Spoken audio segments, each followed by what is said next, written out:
क्या ये मुमकिन है कि कोई पुराना प्राणी, कोई कहानी या किंवदंती का किरदार आज भी हमारे बीच मौजूद हो? क्या रावण, लंका का 10 सिर वाला राजा, अभी भी जिंदा हो सकता है? ये सवाल बेतुका लगता है, जैसे किसी फैंटेसी नॉवल का विषय हो। फिर भी चर्चाएं तो होती ही रहती हैं। वो समय की धुंध से निकलती हैं, उन हवाओं पर सवार होकर जो श्रीलंका के द्वीपीय राष्ट्र में बहती हैं। क्या इन कहानियों में कोई सच्चाई हो सकती है? चलिए श्रीलंका की यात्रा करते हैं और रावण से जुड़े रहस्यों को जानने की कोशिश करते हैं। श्रीलंका एक द्वीपीय राष्ट्र जो इतिहास और कहानियों में डूबा हुआ है। इसका प्राचीन नाम लंका रामायण से जुड़ा है, जो राम, सीता और राक्षस राजा रावण की महाकाव्य भारतीय कहानी है।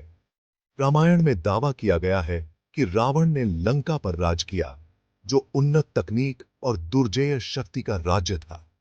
यह प्रेम, विश्वासघात, युद्ध और अंततः बुराई पर अच्छाई की जीत की कहानी है। श्रीलंका रामायण से जुड़े स्थानों से भरा पड़ा है। ये जगहें सिर्फ पर्यटकों के आकर्षण का केंद्र नहीं है, ये बहुत ही पूजनीय स्थल हैं, जो लाखों लोगों के लिए आध्यात्मिक महत्व रखते हैं। ऐसी ही एक जगह है सिगिरिया, जो एक विशाल चट्टानी किला है, जो मध्य मैदानों से नाटकीय रूप से ऊपर उठता है। किंवदंती है कि यह कभी रावण के भव्य महल का स्थान था। फिर अशोक वाटिका है, एक खूबसूरत बगिया जहां कहा जाता है कि रावण ने सीता को बंदी बनाकर रखा था। यहां फुसफुसाहटें और तेज हो जाती हैं, जो एक छिपे हुए अतीत, एक ऐसे समय की ओर इशारा करती हैं जब देवी देवता और राक्षस धरती पर चलते थे। लेकिन शायद सबसे दिलचस्प जगह एक सुदूर गुफा के भीतर छिपी हुई है, जो रहस्य चरे ऐसे के और अटकलों में डूबी हुई है। भाग 4, अमृता की फुसफुसाहटें। क्या इन दावों में कोई सच्चाई हो सकती है, जबकि मुख्य धारा का विज्ञान उन्हें खारिज करता है? कुछ शोधकर्ताओं का मानना है कि कहानी में कुछ और भी हो सकता है।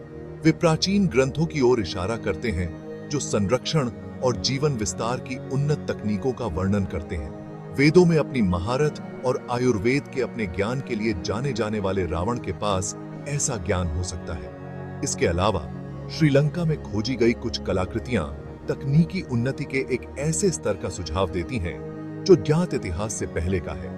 क्या ये रावण की उन्नत सभ्यता के अवशेष हो सकते हैं, समय के साथ खोए हुए ज्ञान के प्रमाण? भाग 5, एक राक्षस राजा की विरासत। रावण के जीवित रहने की कहानियां सच हो या न हो, उनकी विरासत आज भी लोगों को मोहित और प्रेरित करती है। वह एक जटिल व्यक्तित्व है, कुछ कहानियों में खलनायक, दूसरों में नायक।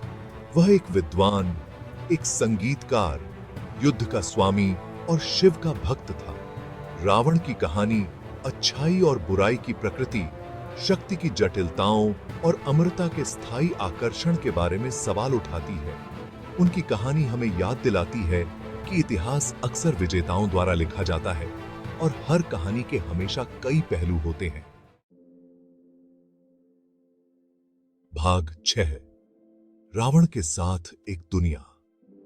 एक पल के लिए कल्पना कीजिए कि किंवदंतियां सच हैं। कल्पना कीजिए कि रावण 21वीं सदी में जागता है। उसका विशाल ज्ञान बरकरार है। वह हमारी दुनिया पर कैसे प्रतिक्रिया देगा? क्या वह अपने ज्ञान का उपयोग अच्छे के लिए करेगा या बुरे के लिए? क्या वह अराजकता की शक्ति होगी या प्रगति का अग्रदूत?